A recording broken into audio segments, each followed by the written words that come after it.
Welcome back, Hot Nerd Network family. Today we are discussing Power Book 2, Season 4, Episode 2.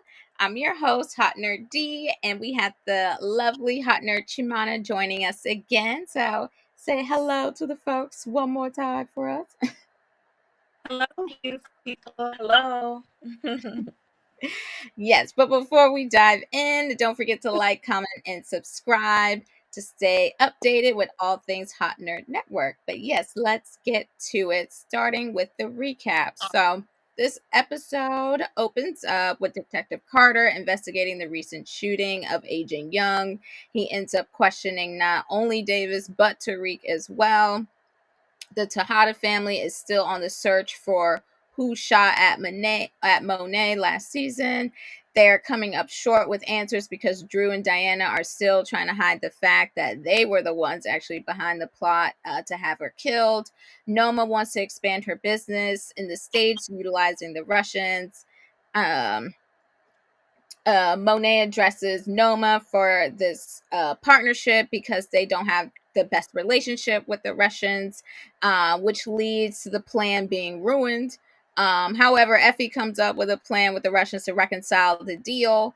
So she ends up coming in to save the day. Monet continues to have flashbacks to the history of her business and how it affects her kids. When Detective Carter questions Tariq,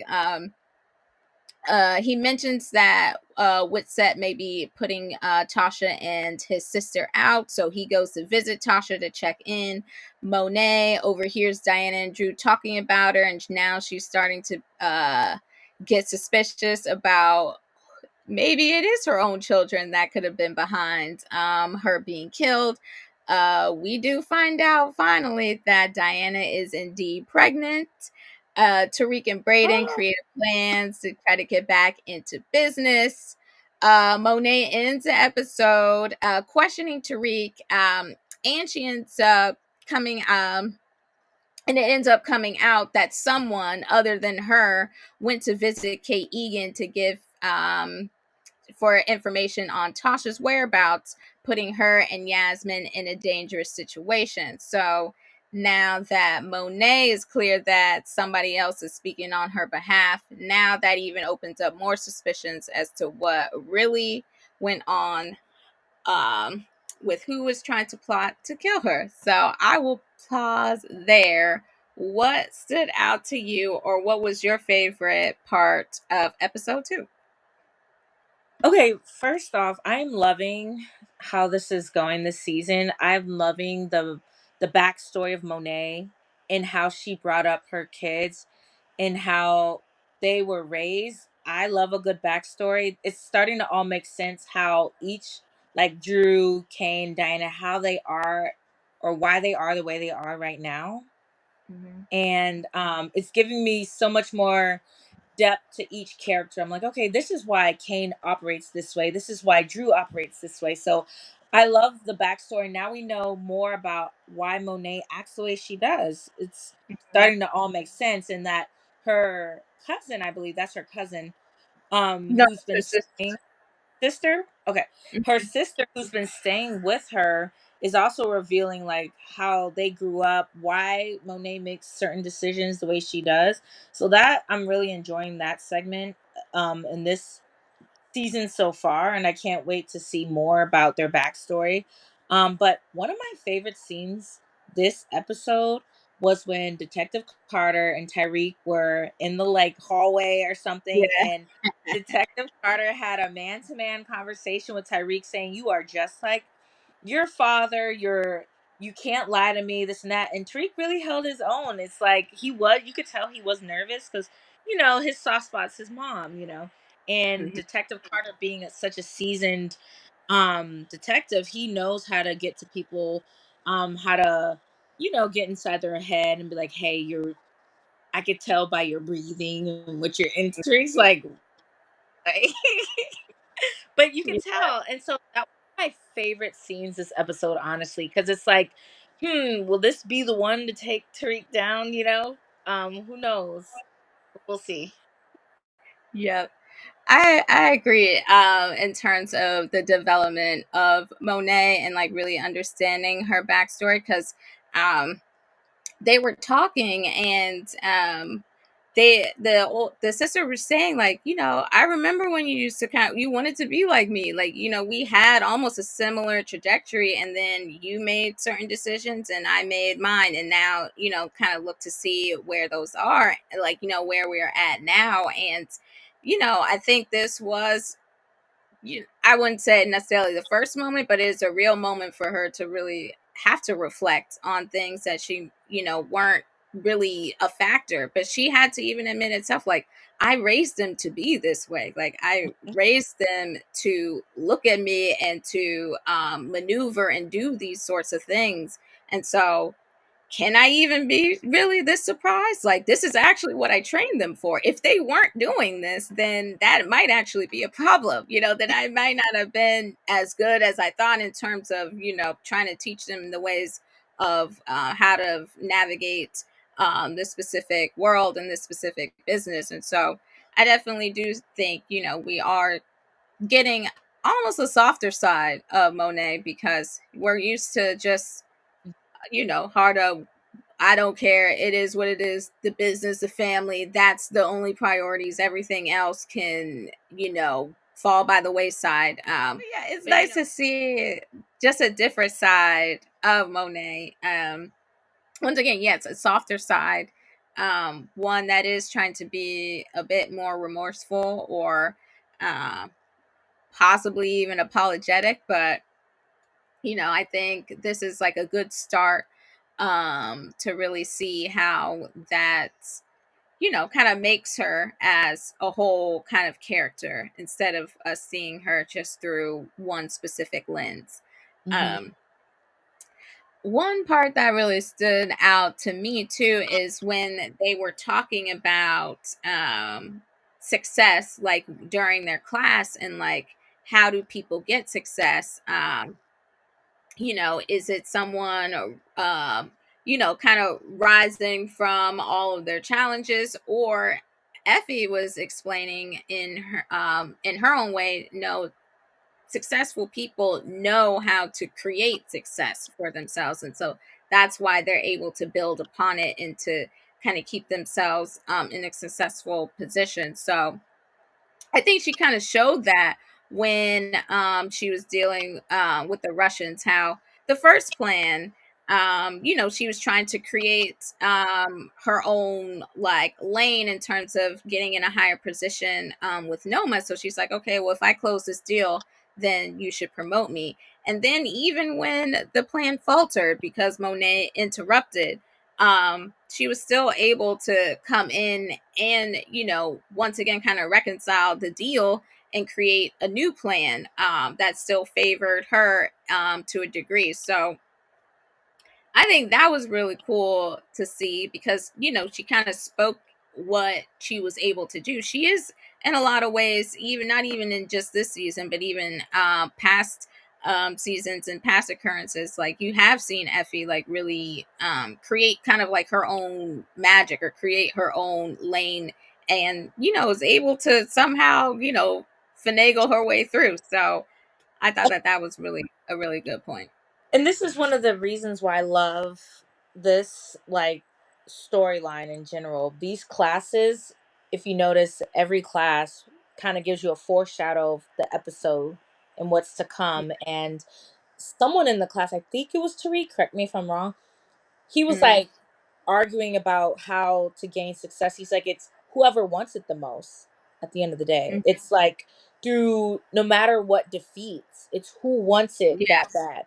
And so something about rising through the ashes. There was some quote Yeah. that and it's so true. Like the like Tariq was born with a silver spoon. Effie was not. But Tariq is Mhm. still, and Effie likes to point that out. She's like, "Hey, you had a good start. I didn't, and we want the same thing." But Tariq, in his own right, is like, "Hey, I mean, regardless if I was born with a silver spoon, I'm gonna still go for it because I want it that bad." And so Mhm.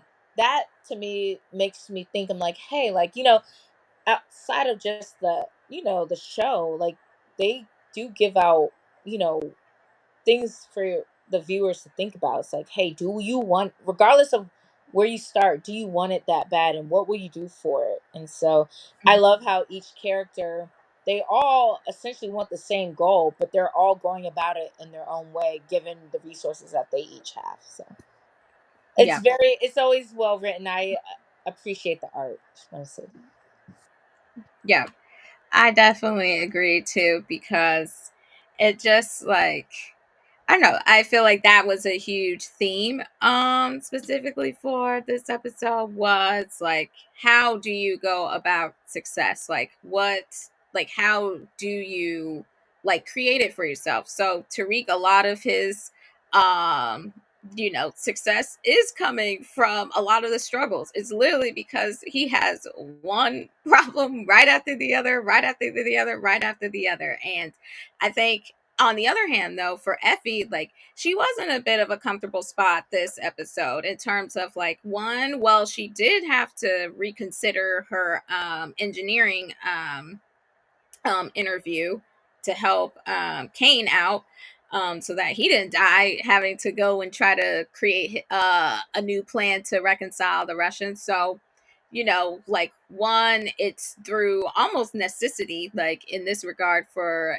Tariq this episode, but for Effie, it was more so, well, it's almost like opportunity.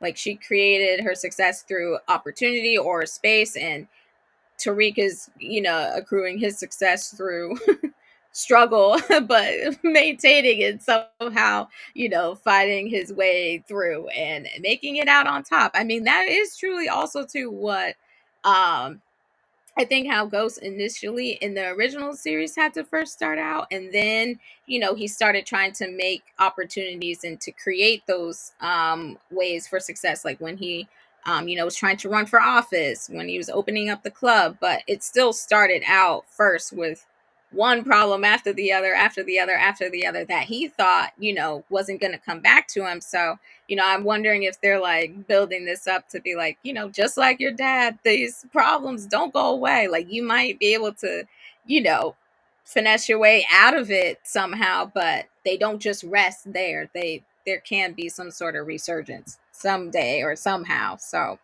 And one thing I it's want like, to is that Brayden was like, "Hey, we finally have a chance to just be normal college students. Like, let's just try this."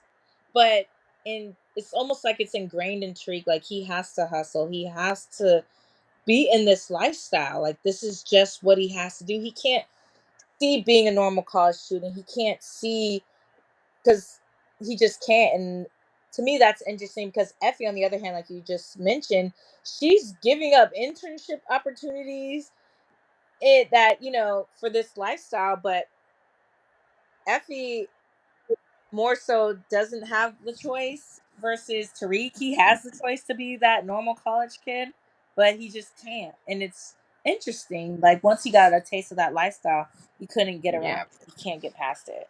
He has to live this life.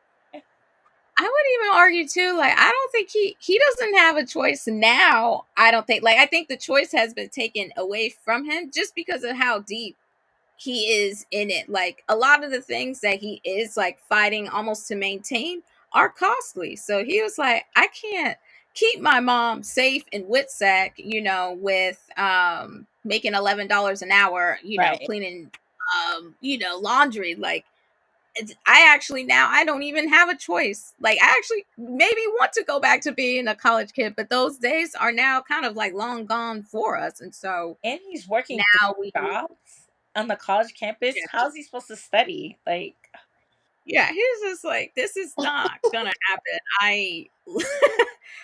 Yeah, college is it's like a place for me to do my business. This right. is not for proper use. I'm not here for an education. But yeah, And back. okay, name one prediction. So because we talked about the theme of being success and how we're going about it. So name one prediction for episode 3 that you see based on how we went about getting success or opportunities this episode. Hmm. I feel like we don't give Brayden enough credit. Um, Mm. and we think that Brayden just, listens to whatever Tariq wants. But we've seen in these first two episodes that Brayden has been coming through. Like, he's been picking up the slack. And so I Yes, think so. Good job, Brayden. So holding it down. So I'm actually anticipating more from Brayden. I'm excited to see what he can come up with because he is getting cut off too. And he's like, hold on, like I was 100% born with the silver spoon, but now I got to yeah, figure out how to get this however I can now. So that's one of my predictions is to see Brayden shine and to see what he can come up with the tools that he yeah. has. But even for Brayden, like he still somehow, gets opportunities. Like he's Yeah. now working, with some. It's like Brayden, it doesn't matter for you. You're gonna end up in somebody's office, as a convicted whatever. It could be anything. It's always gonna be up though for Brayden. But I do agree that he did. Come through specifically, and he is leaning into like the planning of how they're going to research their business and how they're really going to go about it. So I do agree, like I do think once again, kind of like Kane, like people also underestimate Brayden to really be strategic because they're just always relying on the people that were, I guess, like trained right now to rely on, and that's Tariq, that is Drew, Monet, like the clear players. But we definitely can't discount the Braydens and the Canes because they usually do somehow always be like coming through for everyone and sometimes even saving the day. So And we even just like with Tommy with Force, like we had to wait for a whole like new show to see Tommy operate in a way that Brayden's starting to learn how to operate. So it's pretty yeah, cool to see. Yeah. I definitely can see the connection there. So I am excited for the rest of this season, and that will be a wrap for this week's recap. Thank you again for joining us, Chimana. Always, once again, a pleasure. And so great to have you here sharing all thoughts power. But don't forget to like, comment, and subscribe to join the conversation to stay updated on all things Hot Nerd Network. And remember to stay tuned for our next recap for Power Book 2 Ghost. But until then, stay nerdy, folks, and let's see where this takes us. Bye.